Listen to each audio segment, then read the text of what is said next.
Welcome to this week's Rookie Roulette. I'm Tyler Metcalf, and this week we have an awesome one focusing on Minnesota Timberwolves rookie point guard Rob Dillingham. In a few minutes, I have an awesome interview with Dane Moore, who does awesome independent coverage of the Timberwolves, one of the best independent and just kind of regular reporters out there. So if you aren't following Dane, please do. He does really, really high level work and really consistent work as well. Before we jump into that interview, though, I want to just kind of run through some numbers on Dillingham to kind of see where he's at this season. So last year's draft cycle, Dillingham and Reed Shepard were two of the biggest risers in the NBA draft class. And a lot of it was because of how electric they were together. And Dillingham, one of the big questions with him going into that his freshman year at Kentucky was how much of this is real? Like the skill, the shooting, the playmaking, the flair. It was all that was very real. That was obvious anytime you watched him. He had one of the most fun highlight mixtapes you could possibly find on the internet, but there was always that kind of lingering question of, is he big enough? Can he defend at all?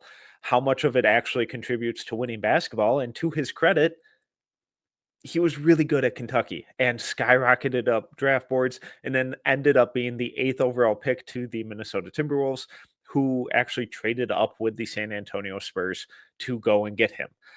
So Dillingham ended up at number 10 on the final No Ceilings collective big board.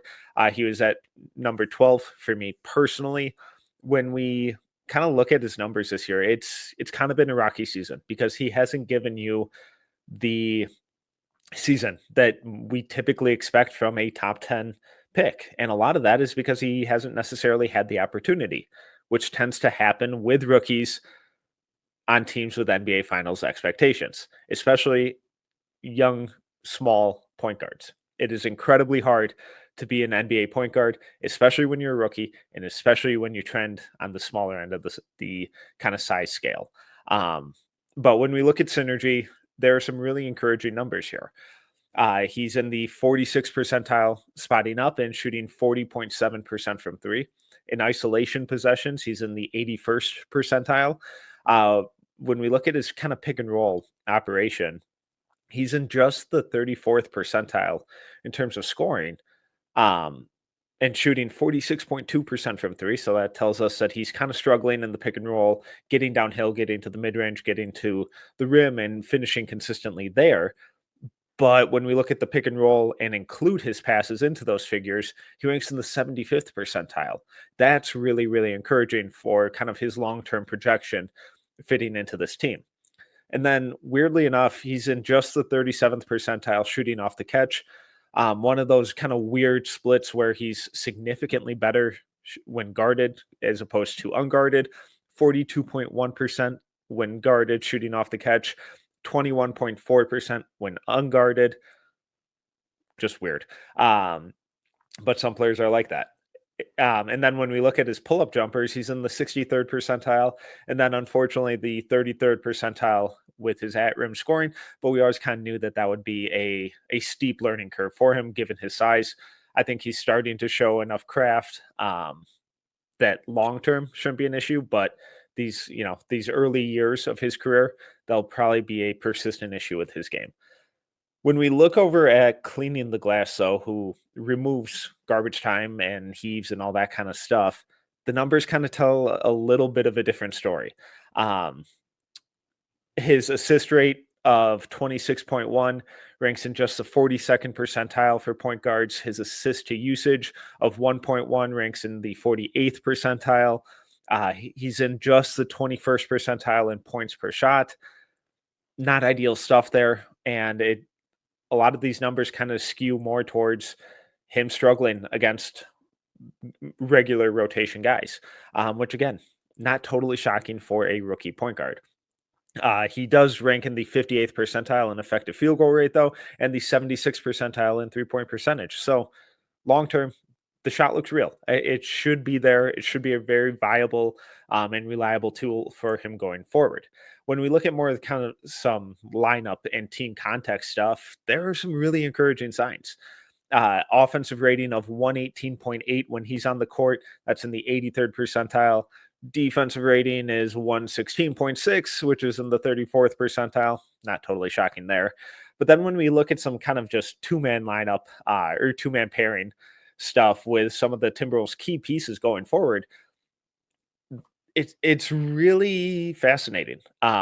When Anthony Edwards is on the court with Dillingham, they have a net rating of plus 10.7. When Dillingham is on without Ant, it's minus 4.3. When we look at how he fits with Naz Reid, with Naz Reid, net rating of plus 10.4. Without Naz Reid, a minus 16.5. Yikes. With Rudy Gobert, lob threat, really good defender. Theoretically, someone you would think would pair really well with Rob Dillingham and his ability to kind of usher ball handlers into the drop coverage and throw lobs and set up Rudy consistently. That unfortunately hasn't been there throughout the season. With Rudy on the floor with Dillingham, they have a net rating of minus 1.8. Without Rudy, it's plus 5.4. With Jaden McDaniels, plus 5.3. Without Jaden, minus 0.1.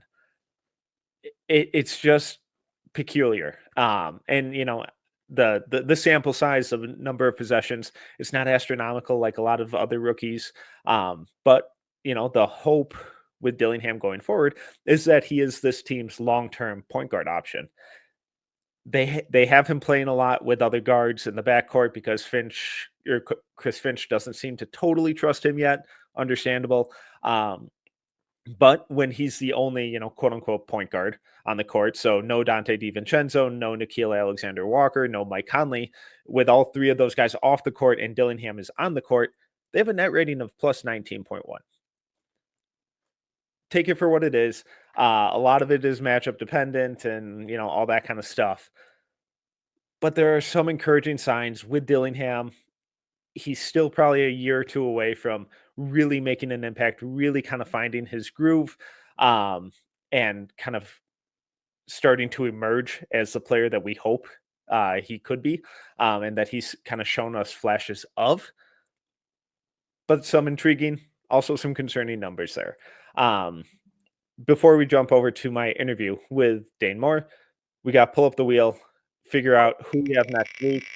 So we're spinning the wheel here, and we are landing on. Ooh, this should be a fun one. All right, so we got San Antonio Rookie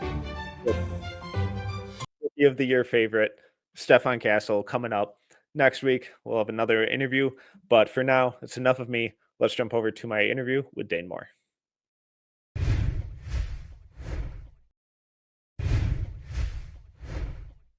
Thrilled to welcome on this week's guest, one of the best independent reporters out there, doing awesome work covering the Minnesota Timberwolves. He is at Dane Moore NBA. You can find him on the Dane Moore podcast. If you haven't caught on yet, it's Dane Moore. Dane, how's it going? What's up, man? Good. I saw you not that long ago at the game last night. Let's I'm ready to do some Rob, man. Let's do it. Yeah, and I feel like kind of thankfully Rob kind of came up when he did in the schedule here, because we at least got a couple weeks of more than just garbage time minutes from him.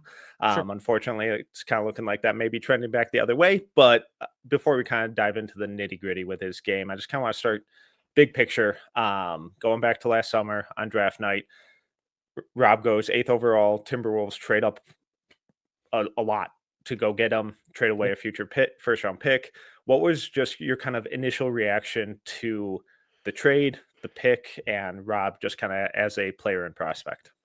I mean, the number one thing I will remember about that night is, I was at the Timberwolves facility, and how it works is, you're there during the whole draft, and basically if you're a reporter, you're just kind of like sitting in the media room waiting until the draft is over so you can, do an interview with Tim Conley, or who's the president of basketball operations for the Wolves, or Matt Lloyd is the GM. And I mean, I just remember Tim walking over to us to do the interview, and he was just pumped.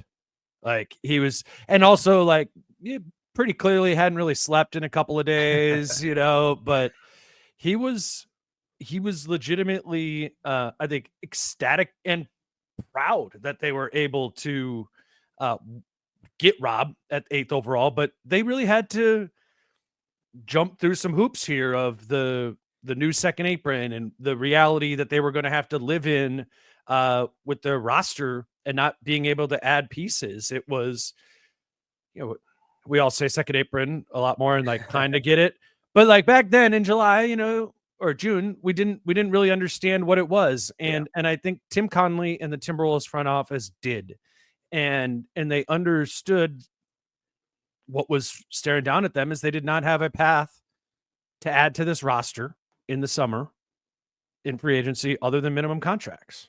So you just, you can't sign anybody. You could make a trade, and obviously there was somewhere the Cat Randall DiVincenzo trade was out there in the ether, but they had no means to acquire anything over a minimum player, and the draft was their one avenue to be able to get somebody who wasn't that. And they not only get Rob Dillingham by trading the 2031 unprotected pick for Dillingham, but they also had the 27th pick and they got Terrence Shannon Jr. And I think there was some pride in their ingenuity of just being able to get pieces that were significantly more interesting than the minimum contracts that, had they not had those picks, they would have had to use to fill in those spots. So yeah, Tim was pumped and said Rob was gonna be in the rotation from day one. He said that they were gonna throw him to the Wolves and he was gonna need to play defense right away. And that all sounds like a lie in hindsight. It's not though, because they ended up making There's the a trade. there's a very material change. Yes, right. That happened there. So that is all like whenever people ask me about Rob Dillingham, I bring that up because that's what this front office's thought process was around Rob at the time.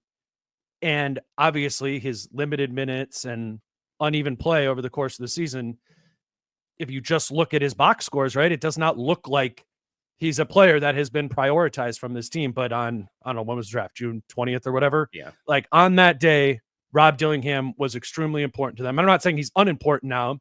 It was just a completely different roster context before they had Julius Randle and Dante DiVincenzo, who take up a lot of ball handling duties, as you know, right? And there was less of a need for a backup point guard, where on draft, or it became that there's less of a need. But on draft night, they desperately needed a point guard, and they were pumped that they got one, even though he was 19 years old and was going to be the work in progress that he's shown he is. So, we've obviously had a pretty substantial sample size now of like 65-ish games, or, give or take. And Rob has appeared intermittently throughout those without that kind of steady role, which is pretty typical for a rookie under Chris Finch, who is a little more hesitant to play young guys until they prove that they can't be taken off the floor. So I'm from draft night to today. How, if at all, has your reaction to Dillingham, the prospect, changed, and then just that pick and his kind of fit with this team changed? Well, let's do the prospect one. I mean, I have you come on my show to talk about the draft. I'm not, that's not what I do. I blow you up in the like May and June about who I should be looking at and those sort of things. So I didn't have a strong like foundation of an opinion on Rob Dillingham going into it all. My process is, I try to watch players who are going to be around where the Wolves are going to be drafted. And then if they are drafted, watch a ton of them. I watched, rip through a bunch of the clips. You sent me some games to watch of his, and I did that. But I don't pretend to have had a good take on Rob Dillingham at the time. So my process is all just moved with what I've seen over my assessment, right? And the first thing I think of is summer league, and wasn't great. It was the size was apparent. The burst in summer league itself, I thought, was kind of lacking. But the one like discernible positive I really saw from him starting in summer league was a willingness to do the things that they were telling him to do. They were like, yo, Rob, we need you to be a point guard, like capital P. That's going to be your job on this team. Manage the offense and do those sort of things. And if you watch his tape of summer league, it looked very different than his, right? You would agree with that than Kentucky? Like Yeah. he was just stylistically playing. He was Yeah, stylistically it's playing more different. that kind of pure point guard stuff, whereas like Mhm. Kentucky is that kind of dual role where the vast majority of his minutes came with Reed Shepherd on the floor, and they were kind of both playing that Right. shooting guard, point guard, combo guard type of And role. now summer league, preseason, during the regular season, whenever Rob's played, he's pretty much been the point guard. You know, I mean, Yeah. he's shared the floor with Conley some, but like they're grooming him to be a point guard. So it wasn't, it wasn't a great review when you leave training camp. I think to some of the lack of burst, right? There was a little bit of an ankle thing going on that he picked up right before summer league or during summer league. So you're like, okay, see it again, hold some reserve judgment there.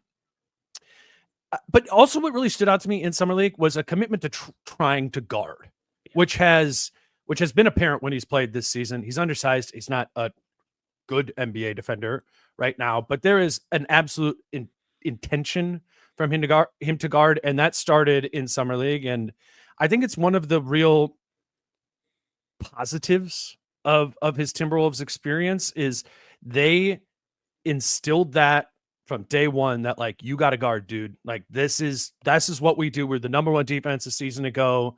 This isn't going to be an opportunity where you're just going to get a play, 28 minutes and take 20 shots and like you're on the Hornets. It was never going to be that.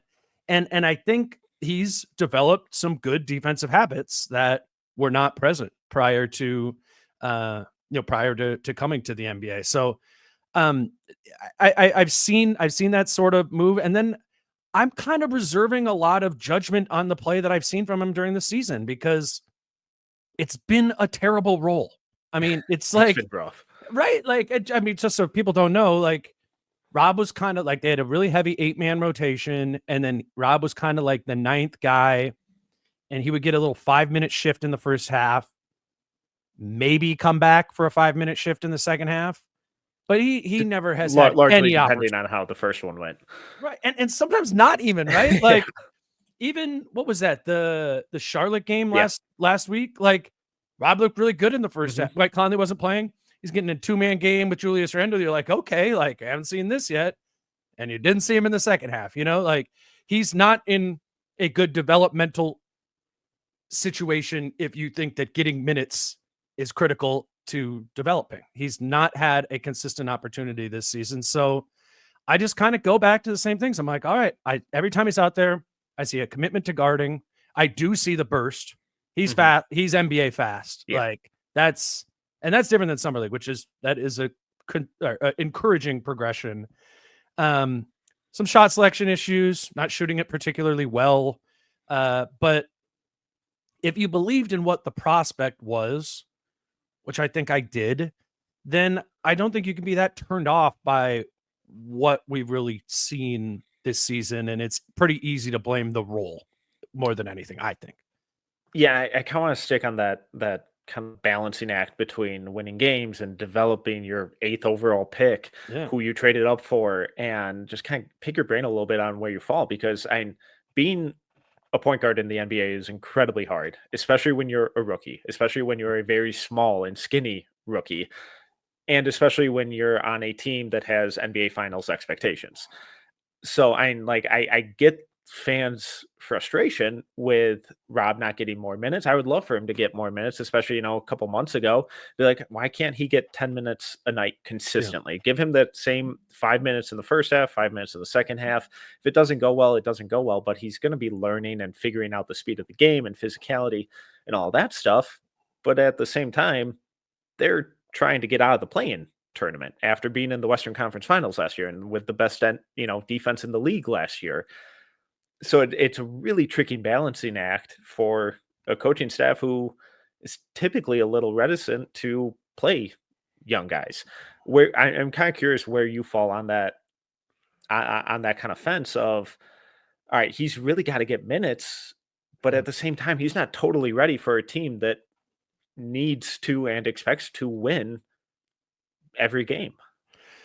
Yeah, I mean, so I kind of disagreed with the premise of drafting him to be the backup point guard right away in this season that It's a you lot. were.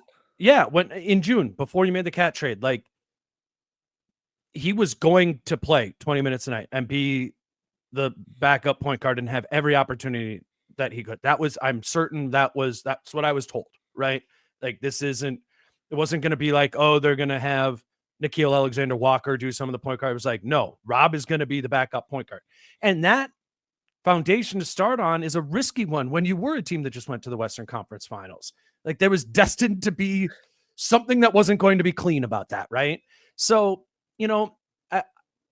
I guess I kind of struggle with the idea in general, but then you go back to the CBA and the second apron and those sort of things. You go, all right, I guess we're just choosing from bad options right here to add to the roster, whatever. I get why they did it. But what I think ended up happening is he just has gotten progressively deprioritized. And if I'm being honest, I get the deprioritization. The priority became integrating Julius Randle and Dante DiVincenzo, which turned out to be a significantly more onerous task than anticipated. First half of the season was rough. But Finch prioritized that because, you got Randle under contract for 1 year. You got Dante in his prime, ready to be a potential 6 man of the year candidate, a really, really good player. And you went to Western Conference Finals. So I get why those things were prioritized.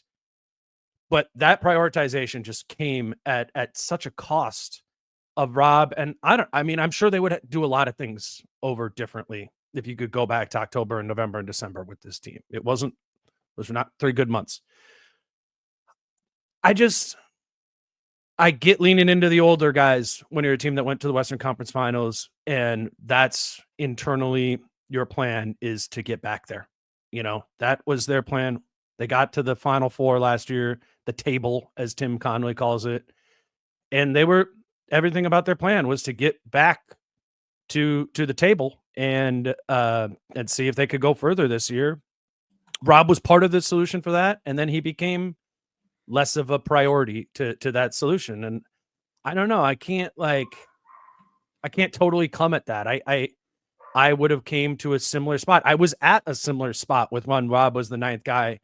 And it was, people were calling to Dillingham needs to play more. Dillingham needs to play more. And I'm like, all right, well, 12 more minutes of Dillingham might mean 12 less minutes of Nickeil Alexander-Walker or Dante DiVincenzo, who are just better players at that time. So it's the cliche. You're a 19-year-old who needs to develop and you got drafted by a good team. Doesn't happen that often, but when it does, is this not typically what happens? Like, what's I don't know. I'm off the top of my head. What's the example of a really good team adding a rookie and them being an integral bench piece the next season? I'm sure you'd have that better than me, but it's not a lot, right? No, I mean it's especially at the point guard position. It's so difficult, and I feel like guys like Trae Young was an outlier. Luka Doncic is an outlier. Yeah. Kyrie Irving is an outlier. Like those guys are all verging on all NBA players constantly, and for some reason that's what we're setting the expectation to now. And we're even seeing it in Portland with like Scoot Henderson, who Sure. was a much more highly regarded prospect than Rob was. He's more physically ready, and it took a minute. But now he's starting to figure it out. And if you look back through history, it takes time. But it's like, all right, so do you kind of bite the bullet early and kind of weather those early short-term pains in the beginning of the season and get those reps for the long-term gain? And it didn't seem like the Timberwolves were kind of willing to do that. But Then that's the again, part I don't get about all of it is like, right. I wonder what privately, internally they thought that was going to be, like the people in that front office, they're not stupid and they have a scouting background. They know that a 19-year-old point guard, what the models say that's going to be. It just makes it not really make sense again until you look at the cap situation, and they were like, in ways, making the most of a bad of a bad situation. They're like, okay, well, we'll take the 19-year-old super talented kid and put him in the rotation day one, other than like bringing back Austin Rivers to be our backup point. You know what I mean? That's the opportunity cost. Like, that's who was going to be playing. Like, they were going to get a random minimum backup point guard. I get betting on Rob over that, but what were your expectations? Those will be the things to ask, Tim Conley about after the season, and how this is kind of the flow of it has been with Rob over the course of the season. All right, I want to spin a little more positive, because there have been fun flashes of Rob and what he can grow into and the type of player he can be. So what's kind of been some of the stuff with his game that's impressed you the most, or kind of gotten you the most excited about his future? I mean, in direct context to the Wolves, it's an obvious need, one, for point guard play. Mike Conley's 37, and two, this team so obviously needs pace. They,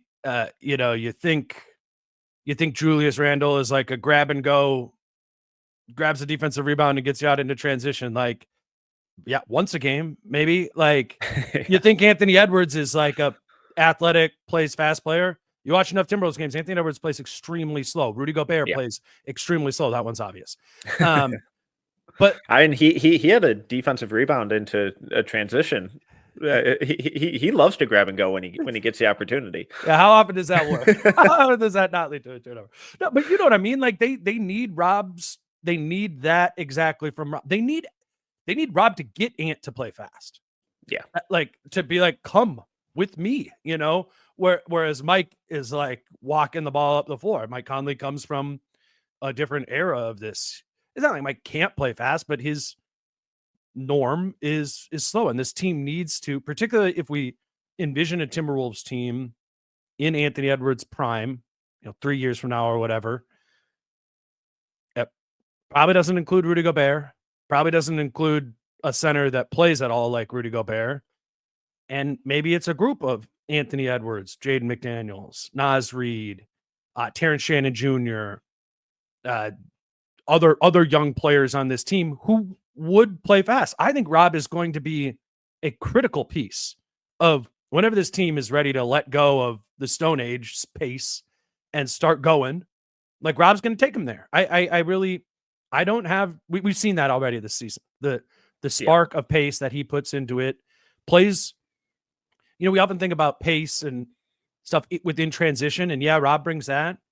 But he is quick within the half court of decision making, to puncture the paint, to get it going. Like, he will fit into this ball movement 0.5 second mentality of this group. We've seen it when he's out there, and if you incorporate that better with some greater comfort about playing the point guard position, greater comfort that leads to some better shooting.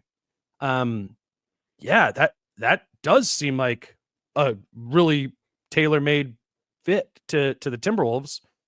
The question is just when do you start playing that way? Is that going to be next year when he's 20, or is it going to be year 4 when Rob's 22? You know what I'm saying? Like, that's what they need to figure out. And really, the roster, I think, is going to determine that as much as anything. They're going to stay committed to Rob, provided they don't like trade him for KD or something, but like, if he's on the team, they're not gonna lose faith in Rob at all. And they're going to give him every opportunity that, when he earns it. I don't think they're going to like take it away from him, and they're going to let him empower what this team needs, which is his style. In many ways, this team could use a 25-year-old Rob Dillingham so bad. He's just not 25. Yeah, and when what you just mentioned about getting the opportunity and not losing it, I Finch even hinted at it last night in the presser after the Spurs game, where when he was talking about the 10-man rotation and trying to figure out how to use these guys and not just completely get rid of the guys like Jalen Clark and Terrence Shannon Jr. who earned minutes while those guys were injured. And I thought it was kind of glaring that he said something like that, and you look at the box score and Rob had 2 minutes of garbage time. And it's like, okay, well, he clearly wasn't one of those guys. But once he kind of figures it out a little bit more, maybe reins back some of the freneticness, like the Yep. chaotic, style of play, and earns Finch's trust, he's going to get 20 minutes a night. Mhm. Yeah, no, I mean, I think that's coming. The thing though, the distinction between him and Terrence Shannon Jr., just do that. I mean, Jalen Clark's a rookie Well, as yeah, well, so this works. Is those guys need to play defense and shoot threes.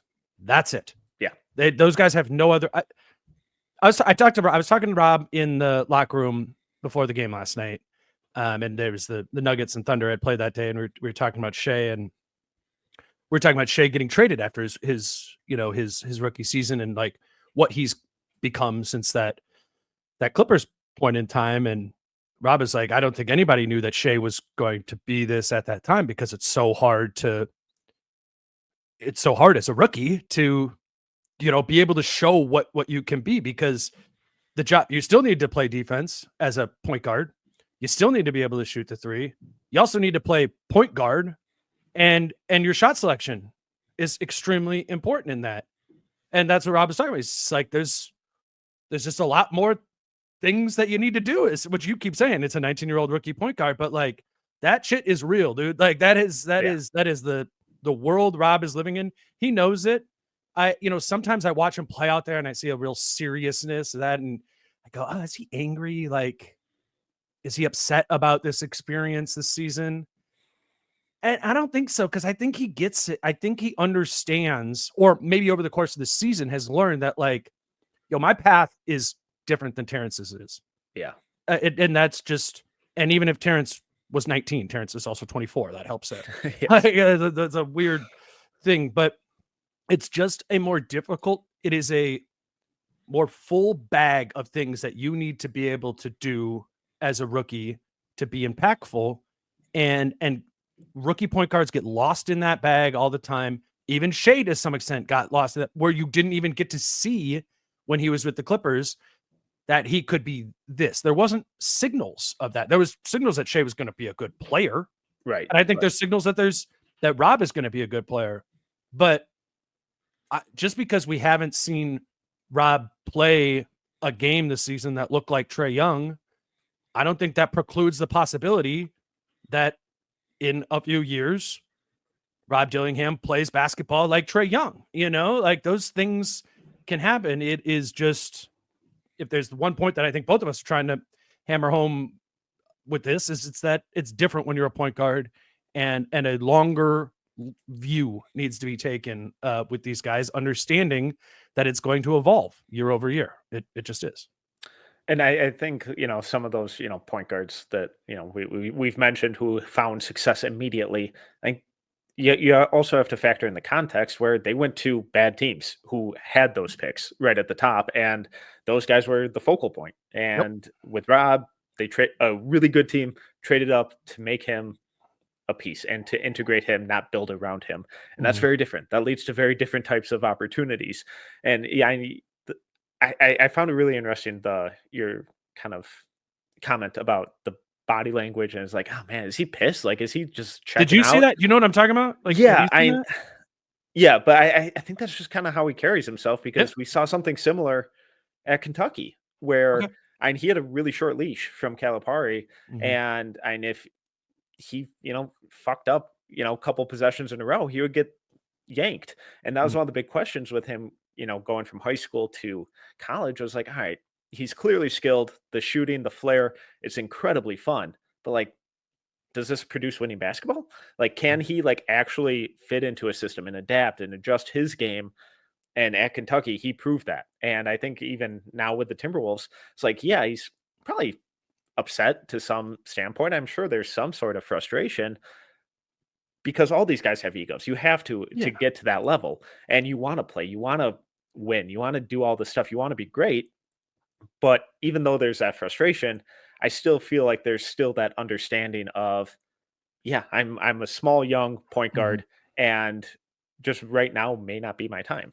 Yeah, I think it's a mix. I do think, Right. because I've seen both. I don't know. I don't know what it is, right? Like, I'm not in Rob's head. I just think we've seen both the understanding, and we've seen like the frustration. I remember when I was in New York covering the Wolves Knicks game, and Rob played in that game, and we went to, interview Rob in the locker room afterwards. And you remember this? Anthony Edwards came over in the middle of the interview, Mm. and he's like, "Let me do." He's like, "Let me do my media with little Rob," and he came over there, and he started, and Ant started telling the story. Or I asked Ant about Ant not starting his rookie year, and it was like, Ant was the number one overall pick, came off the bench, and Ant was like, "Yeah, I was the number one overall pick, and I came off the bench, and I keep trying to tell Rob, I'm telling Rob that, and it says there's players ahead of you, sometimes the opportunity isn't there right away." But what Ant kind of let in, I think, is probably the best insight into Rob's brain was Ant said that Rob came to him and was like, "Do you really think I'm going to hurt you guys if I'm out there? Am I going to hurt you if I'm out there playing?" Right. And this was Rob hadn't been playing for prior to that, to that Knicks game. And to me, I take that to be like, yeah, frustration. Clearly, Rob thinks he should be playing. Like the Wolves weren't Right. playing well at that time. So a confidence in himself, a little bit of a disconnect probably with Finch about what he believes as a 19-year-old he could bring to the table versus what Finch believes. But I haven't ever got like close to feeling like it's a toxic disconnect there. Yes. You know what I'm saying? Like, and I think we just need to be able to have these type of conversations and be like, of course, that's what I would do. Yeah. Like, is that not the way that you would feel about that situation? I think that's actually a normal, mature, normal way to reflect on your rookie season. I just think that's where Rob's at. I think it's going to be trying. I don't think he's going to play again this season. So like, let's see what that does to the psyche. But I don't know. None of it feels broken to me at all. And I think he will get the opportunities when he's more earned them and when they start losing players. Because you know what also comes with being in the second apron? Guys are going to start falling off the wagon every year. Just like, is Nickeil Alexander-Walker going to be on the team next year? I don't know. And if not, Rob's going to play. So it's just patience. It's going to be a test of patience for Rob. And I think I'd be a little more concerned about it if we didn't see him kind of go through go through a similar learning experience with Calipari at That's Kentucky a good last point. year. Mhm. All right, so it's been a rocky season. I think there's a lot to be excited about long term. But has anything like really concerned you with his game and his kind of fit and development going forward? I would just say like the fit of being a guy who is not better at defense than he is offense, like last season, the Wolves are the number one defense and everybody who played guarded Yeah. everybody. That was a prerequisite to playing for this team. And it is baked into the fabric of what this team is. And it sticks out when guys don't. Hmm. It's stuck out when Julius Randle wasn't doing that at the beginning of the season. And it's stood out when Rob Dillingham hasn't either. And conversely, Jalen Clark and Terrence Shannon Jr., rookies, are playing because they have played defense right away. Like this is a team that is a defense first culture. And that is more important to them. They'll win ugly, with not great offense, and they want to be the team that chokes you out defensively. And yeah, Rob Dillingham doesn't feel like a great fit in that ethos. Like that's just that right now. What is Yeah. that? What it is next year? I don't But know. like What? at the same time, like I think it was Chris Hine who shared the Finch quote the other day Yep. about Rob's defense, and it almost seems like that's what Finch has liked or been the most happy Yeah. with Rob's kind of performance so far this season. I think it's like I think he's been really pleased that Rob's trying there and Yeah. committed to it. Like, and not to trying makes it just like patronizing, but like really like is putting in the effort there. And you Yeah. see that when you watch these games, Yeah. like that Rob is. And I think Finch is like high marks for that. Doesn't mean I don't think Finch thinks he's one of the better defenders on the team. Right. Right. But like he's like, you're taking strides to start fitting our culture. And once you fully fit our culture, you're going to play, and you're going to be a really important piece on this team. I think that's how Finch coaches. And to Rob's credit, that's just another notch in the belt of him kind of buying into what they need from him and to the culture and all that kind of stuff too. Mm. All right, so you kind of hinted at it earlier, but for what are your kind of expectations with Rob for the season? I'm guessing they're non-existent, but also kind of going forward into next season and kind of short to midterm, mid long Yeah. term. Yeah, I mean, just as we record this right now in March, like there's already like how much should Mike Conley even be playing Yeah, situation, right? Because Dante DiVincenzo is the other option, has become the other option at backup point guard. Finch is extremely committed to Mike Conley, and the only way Rob would play, as he did last week, was when Mike Conley isn't playing. Mike Conley rested the back end of a back to back, and Rob played. Like I, I don't know if Mike rests another couple of games the rest of the season. Do I think Rob will play? Not for sure, because I think maybe you could get away with just doing Dante and Nikhil and Ant kinda and Mhm. Julius initiating the offense. But I think that's the only situation that Rob would play for the rest of the season is if Mike Conley's out. Um, and then big picture, it's like or beyond this season, it's about what the Wolves' big picture is, and I don't think we know that. I don't think they know that. Yeah. Like, they got a lot of stuff to figure out the rest of this regular season. They got to see who they are with this group in the postseason. And then they need to take that information and make decisions about their roster this summer in terms of the free agencies of Naz Reid, Nikhil Alexander Walker, and Julius Randle. How many, if any of those, or not if any, but like how many of those are you bringing back? And then from there, I think there's another wrinkle, which is, are they going to make a trade of the players who are under contract there? And after that third step, roles will materialize. I would love to be able to say, like, I think no matter what, Tyler, next year it's going to be like for sure 18 to 20 minutes a night every time. But I don't know if that's definitely where they will be at with Yeah. Rob Dillingham next season. And that's presumably because they'll be in a similar situation next year where they're trying to compete right away. And it'll be the same as this season where he'll get the minutes that he earns. And then how much at 20 with a year under his belt has he earned, I think it could end up being one of those where we go a couple years from now, we go, remember Rob Dillingham at Kentucky? And then he hadn't really done anything with the Wolves for the first couple of years in the league. And then boom, Mike Conley retires. Rob Dillingham starting this year. And it's like Thanksgiving. And we're like, I don't know, Rob Dillingham, most improved player. Like it might be that. Like that might be his Yeah. his progression. And that's just circumstances, product of circumstance. All right, and just to kind of wrap up, I just want to give you the floor with this team at large and just take it any direction you want with something that you found really fascinating, interesting, bizarre, weird, undercovered, whatever you want. Yeah, I think I've covered the Wolves for 8 years. Like the most fun things to cover are the ones you don't understand and the ones that prove you wrong. And this team from the Gobert trade, year one, has done that where you're looking at everything and you're like, I don't get it. This isn't, I don't see it.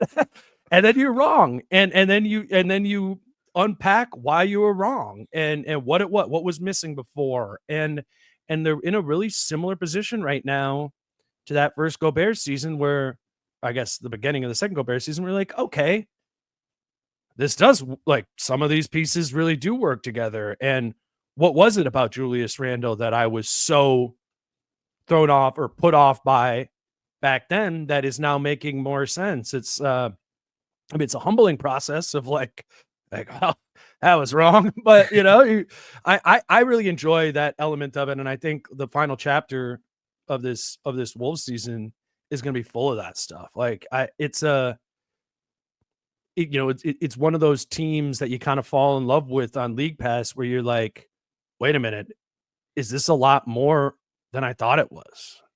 And I think the Timberwolves need, as much as any other team in the league right now, if you're just looking at all 30 and you're like, which one of these teams might be a tier or two higher than I have them right now? in my ranks. I'm not saying for sure the Wolves are going to get there.